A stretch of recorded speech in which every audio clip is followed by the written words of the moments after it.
नमस्कार। Mathematical physics के अंतर्गत स्पेशल थ्योरी ऑफ रिलेटिविटी के चैप्टर में आज हम काल विस्फारण प्रभाव अर्थात टाइम डायलेशन इफेक्ट का अध्ययन करेंगे। हमने अपने पिछले लेक्चर में स्पेशल थ्योरी ऑफ रिलेटिविटी के इफेक्ट के रूप में लेंथ कॉन्ट्रैक्शन इफेक्ट पढ़ा। उसी के समान यह दूसरा प्रभाव काल विस्फारण प्रभाव है, जिसका कथन इस प्रकार है कि जब किसी प्रेक्षक द्वारा उसके सापेक्ष गतिशील फ्रेम में घटित घटनाओं के मध्य समयांतराल मापा जाता है तो वह वास्तविक या उचित समयांतराल की तुलना में अधिक प्रेक्षित होता है। समय में होने वाली इस वृद्धि के प्रभाव को हम काल विस्फारण प्रभाव या काल वृद्धि प्रभाव कहते हैं। इसका मान ज्ञात करने से पूर्व हम उचित समयांतराल अर्थात प्रॉपर टाइम इंटरवल को डिफाइन करेंगे। किसी निर्देश तंत्र या प्रेक्षक के सापेक्ष किन्हीं दो घटनाओं के मध्य मापा गया वह समयांतराल जब वह स्थान जहां घटनाएं घटित हो रही हैं नियत हो अर्थात विरामावस्था में हो, तो उन घटनाओं के मध्य समयांतराल को हम उचित समयांतराल कहते हैं। अर्थात यदि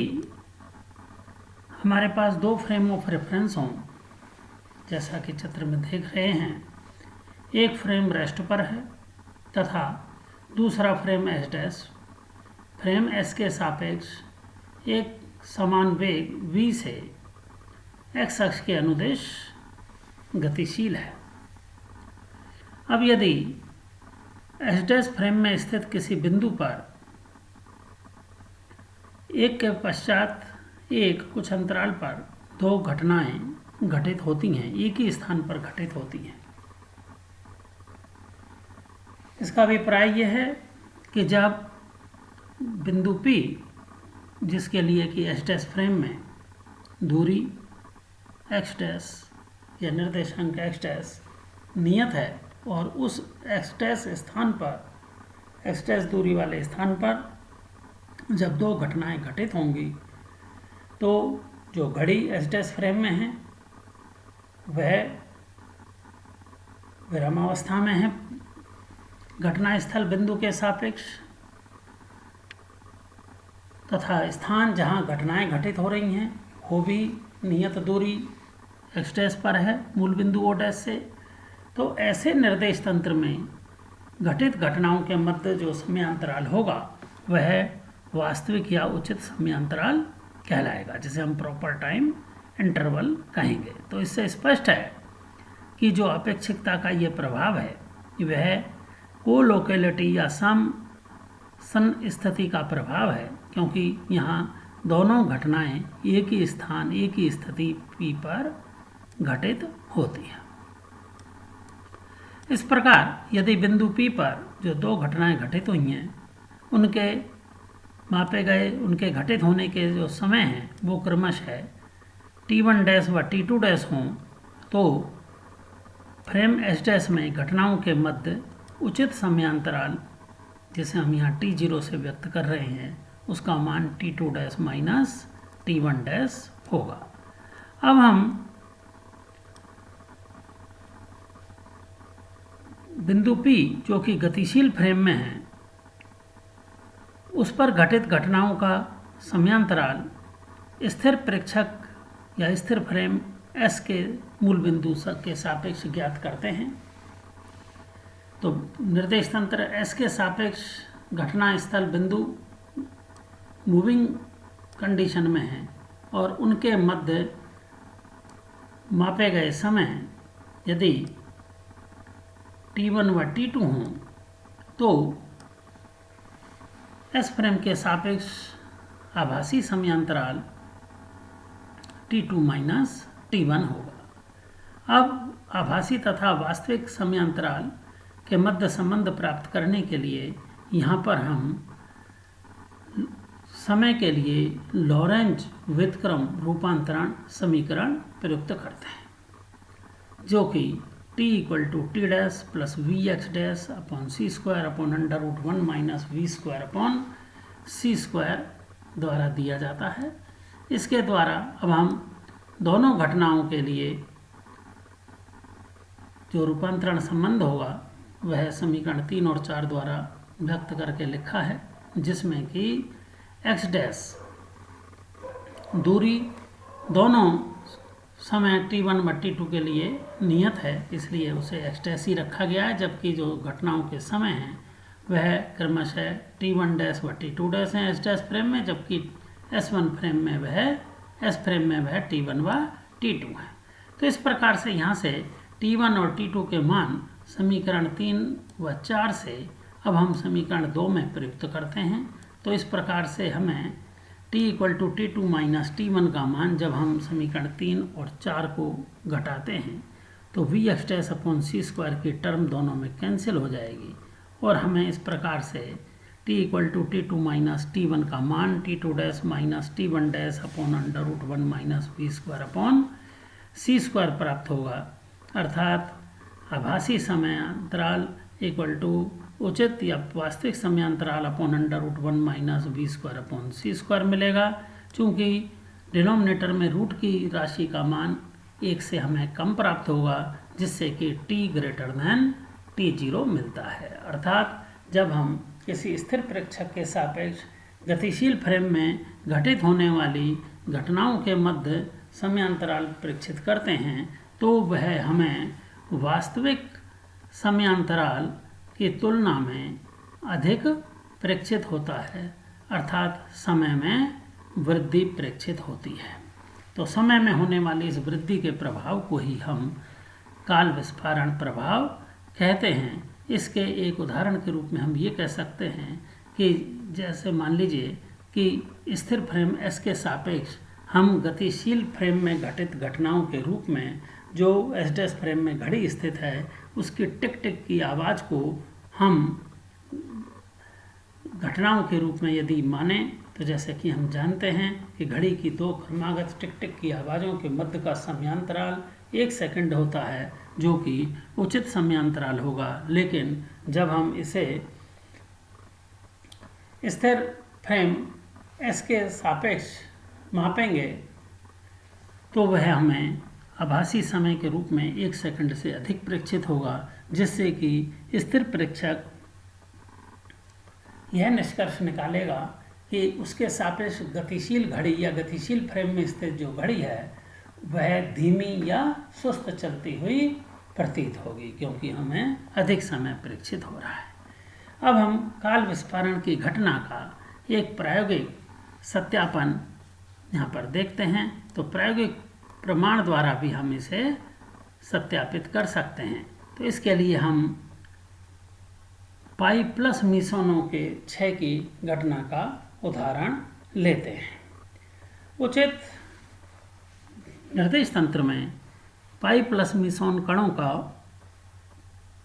विराम द्रव्यमान इलेक्ट्रॉन के द्रव्यमान की तुलना में 273 गुना अधिक होता है तथा इनकी अर्धायु half life period 1.8 into 10⁻⁻8 second है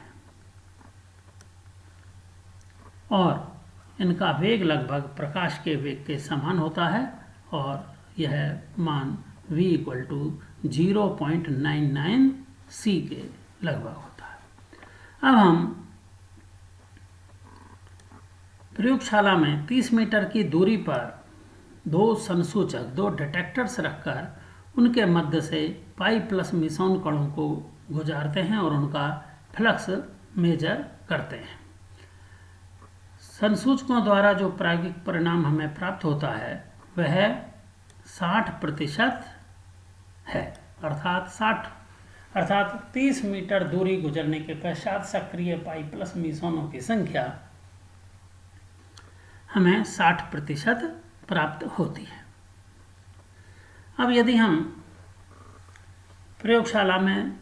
पाई प्लस मीसोन कणों द्वारा 30 मीटर दूरी तय करने में लगने वाला समय यदि ज्ञात करें तो साधारण सूत्र के अनुसार t = d/v होगा। d का मतलब डिस्टेंस 30 मीटर है, v का मान 0.99c है। यदि हम यहाँ पर डिनोमिनेटर में v को c के ही लगभग तुल्य ले लें तो इसकी वैल्यू 30/3 × 10⁸ अर्थात 10 × 10⁻⁻8 सेकंड मिलती है। अर्थात 30 मीटर दूरी तय करने में पाई प्लस मीसोन कणों को 10 × 10⁻⁸ सेकंड समय लगना चाहिए। हमने इनकी अर्धायु काल 1.8 × 10⁻⁻8 सेकंड ऊपर लिखा है। इस प्रकार से अगर हम देखें तो इस समयांतराल में पाई प्लस मीसोन कणों की 5.6 हाफ लाइफ्स लगभग गुजर जाएंगी। और यदि हम गणना द्वारा ज्ञात करें तो इस समयांतराल में 5.6 हाफ लाइफ्स के गुजरने के पश्चात लगभग 2% सक्रिय पाई प्लस मीसोन कण ही शेष बचने चाहिए, जबकि ऊपर हमें जो प्रायोगिक मान संसूचकों से मिला है वो 60% प्राप्त हुआ है। अतः यहाँ पर प्रायोगिक मान तथा गणना द्वारा प्राप्त मानों के रूप में अत्यधिक विसंगति है और इस विसंगति को हम काल विस्फारण की घटना द्वारा आसानी से समझ सकते हैं। इसके लिए अब हम पाई प्लस मीसोन कणों द्वारा 30 मीटर दूरी तय करने में लगने वाला उचित समयांतराल यदि परीक्षित करें तो इसके लिए हम ये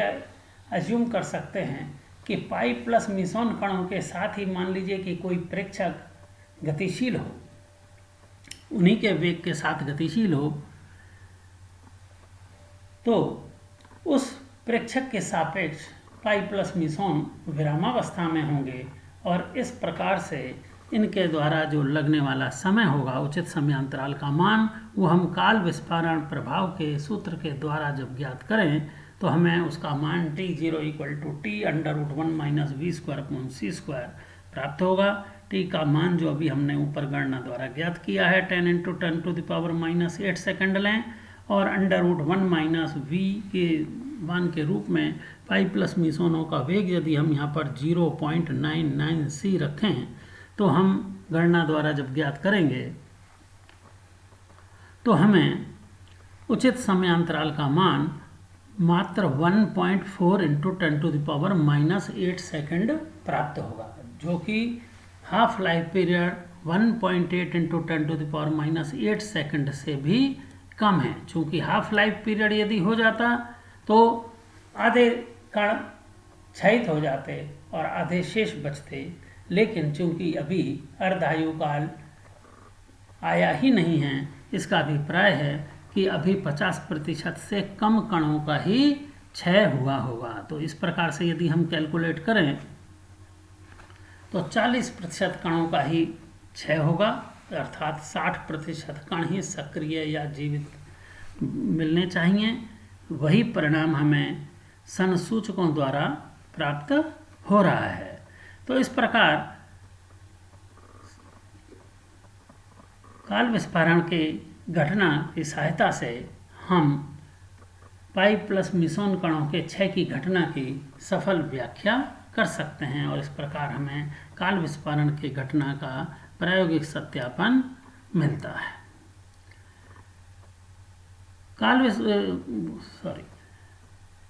स्पेशल थ्योरी ऑफ रिलेटिविटी के ही नेक्स्ट कॉन्सिक्वेंसेस के रूप में अब हम आगे रिलेटिविटी ऑफ मास का अध्ययन करेंगे, जिसके अनुसार मास भी इनवेरिएंट नहीं है, द्रव्यमान निश्चल नहीं होता है, बल्कि द्रव्यमान भी गति पर निर्भर करता है, अर्थात सापेक्षिक होता है। तो इस घटना की व्याख्या अब हम अगले लेक्चर में समझेंगे। धन्यवाद।